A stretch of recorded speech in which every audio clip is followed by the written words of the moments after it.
आपका स्वागत है। धन्यवाद। आप अपना परिचय दीजिए। मेरा नाम स्नेहा दास हुआ। मैं पचपरगना क्षेत्र की बुंडू की रहने वाली हूँ और महिला विकास मंच रांची की अध्यक्ष हूँ। आप महिला विकास मंच के अध्यक्ष हैं। आपकी संगठन का काम क्या क्या है? देखिए, मेरे संगठन का काम है महिला एवं पुरुष पर हो रहे अत्याचार के खिलाफ एक मुहिम है। संगठन कह लीजिए, एनजीओ कह लीजिए, ट्रस्ट कह लीजिए या दर्द का प्लेटफॉर्म कह लीजिए। हमारे यहाँ डायन प्रथा पे काम हम लोग बहुत ज़्यादा कर रहे हैं, जो कि पचपरगना क्षेत्र में खास करके अंधविश्वास में बहुत सारी हत्याएं हो रही है, उस पर काम कर रहे हैं। शिक्षा पे काम कर रहे हैं, बाल मजदूरी पे काम कर रहे हैं, बाल विवाह पे काम कर रहे हैं और सबसे ज़्यादा ज़रूरी जो आजकल हमारे बच्चों पे, यानी कि जो स्कूली छात्राएं या छात्र हैं, उन लोगों पे जो शोषण हो रहा है, अत्याचार हो रहा है, उन पर हम लोग विशेष ध्यान दे रहे हैं और काम कर रहे हैं उन लोगों के ऊपर। महिला और पुरुष पे तो हम लोग काम कर ही रहे हैं, लेकिन पुरुषों पे ज़्यादातर हम लोग काम करते हैं, क्योंकि महिलाओं के लिए संगठन है, थाना है, एनजीओ है, सब कोई है, लेकिन पुरुषों के लिए कोई भी जगह नहीं है। इसलिए थोड़ा सा हमारा टैगलाइन चेंज करके महिला एवं पुरुष पे हो रहे अत्याचार के खिलाफ एक मुहिम कह सकते हैं आप। वर्तमान समय में ऐसा कोई घटना आ रहा है जो महिला उत्पीड़न का केस बहुत ज़्यादा आ रहा है, इसमें आप क्या कहना चाहते हैं? देखिए, सबसे पहला चीज़ है कि महिला उत्पीड़न का केस इसलिए आ रहा है कि महिलाओं को अपने हक की जानकारी नहीं है, अपने अधिकार की जानकारी नहीं है, उन पे आए दिन शोषण हो रहा है। अब तो बहुत ज़्यादा ये हो गया कि महिला थाना हो गया है, चूँकि तो लोग महिलाएं जाती हैं, मैं देख रही हूँ, या एनजीओ के पास आ रहे, संगठन के पास आ रहे, बहुत सारे केसेस हो रहे और उनका समाधान भी किया जा रहा है। बहुत सारे घरेलू हिंसाओं से हम लोग बचाए भी हैं और बचा भी रहे हैं और आगे भी बचाते रहेंगे ऐसी महिलाओं को, और उनका हक अधिकार उनको दिलाएंगे। आप पाँच परगना क्षेत्र से बिलोंग करती है और पाँच परगना क्षेत्र अति पिछड़ा आदिवासी इलाका है। यहाँ पे महिला की बहुत सारी घटना सामने आती है, इसको लेकर आप क्या कहेंगे? देखिए, महिलाओं की भी घटना आ रही है और पुरुषों की भी घटना आ रही है। हमारे पास महिलाओं की घटना के साथ साथ पुरुषों का केसेस बहुत ज़्यादा आ रहा है। महिलाओं का घटना इसलिए हो रहा है कि एक तो अपने ऊपर जो अत्याचार उनके ऊपर हो रहा है, उनको ही वो नहीं समझ पा रही हैं, ठीक है? या जब समझती हैं तो तब जाके वो घर से बाहर निकलती हैं या थाना एनजीओ के पास जा रही हैं। और अशिक्षा की कमी है, जिसके कारण वो उन पर उनको अधिकार क्या है उस चीज़ को वो नहीं जान पा रही हैं।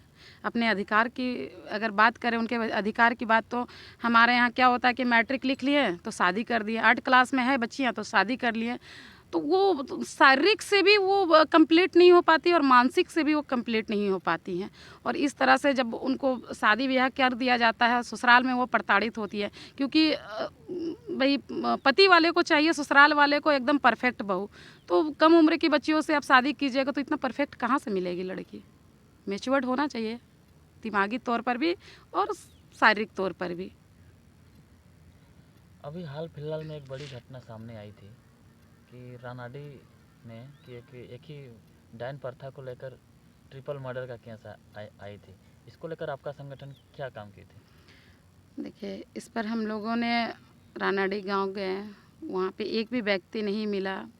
जागरूकता की कमी थी उस गांव में, नहीं और भी बहुत सारे ऐसे क्षेत्र हैं जहाँ पे ऐसी घटनाएं घट रही है। कहीं पानी का उन लोगों को डायन के नाम पे पानी बंद कर दिया जाता है, खाना बंद कर दिया जाता है, राशन पानी दुकान से नहीं देने जाता है, नहीं दिया जाता है। तो इस तरह से जो अंधविश्वास की घटना है, अंधविश्वास की कमी, अंधविश्वास के कारण, जागरूकता की कमी के कारण ये घटनाएं घट रही है, जो कि नहीं होना चाहिए। डायन जैसी कोई बात अगर है तो आप थाना जाइए, पंचायती कीजिए। किसी की निर्मम हत्या करना कहाँ तक सही है? मुझे तो नहीं लगता कि यहाँ सही है ये। आप किसी की हत्या करने का अधिकारी नहीं है ना। और डायन प्रथा पे हम लोग विशेष करके, हम और हमारी पूरी टीम काम कर रही है। गांव-गांव जाके लोगों को जागरूक करते हैं कि आप हत्या ना करें, ऐसी घटनाओं को अंजाम ना दें। लोग जागरूक हों तब तो इस पर अंकुश लगेगा, इस हत्या पर। लोग जागरूक ही नहीं होते हैं, पढ़े लिखे हैं लेकिन आज भी ओझा गुनी डाइन बिसाइन के चक्कर में रहते हैं।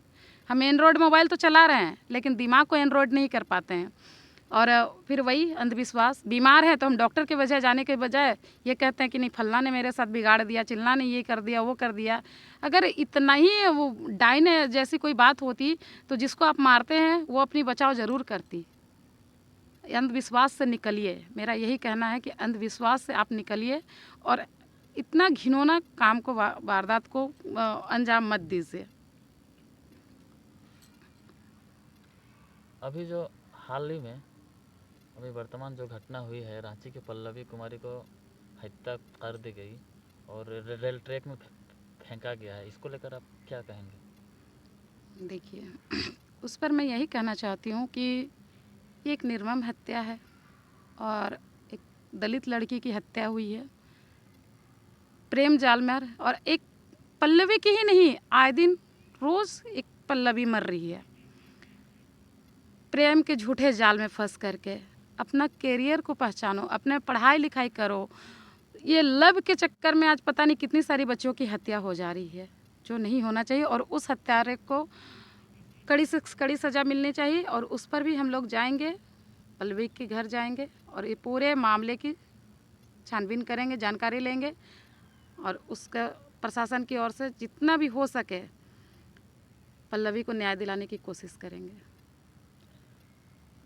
आपका लास्ट क्वेश्चन, आप एक्सपर्ट झारखंड के जो दर्शक हैं उनको क्या कहना चाहते हैं आप अपने संगठन की ओर से?